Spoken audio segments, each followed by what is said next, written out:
So now I have everything masked out with my quick mask selection. So if we look at our screen here, we can see everything's already masked out. I spent a little time going around the eyes, getting the eyes all cleaned up and stuff. So what I'm going to do here is I'm going to go ahead and hit Q, which will take me out of quick mask and actually select all of this. So I'm going to do something here to like help myself a little bit in the future here. As I can see here, I got a little mistake here, so I can always go back to Q. Let's zoom in here and see what my mistake is. It's right there. I got this spot right there. So what I'm going to do is I'm going to hit my brush tool. Go ahead and brush that in. There we go. Hit Q again. Q. Brush that in. Alright, there we go. So let's take this all the way back out. So enlarge our window just a little bit here. Now what I'm going to do is I'm going to go ahead and create a new layer. This is going to help me out a little bit in the future here.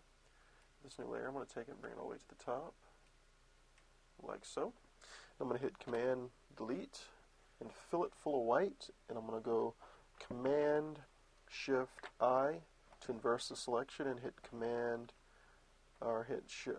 Alt Delete and fill that in with white. And now I have this, and this will be good because this will help me out later when I need this selection again. So I'm going to go ahead and hide that. I've got it up. I'm going to hide it. And now what I'm going to do is we're going to pick this up in the next part.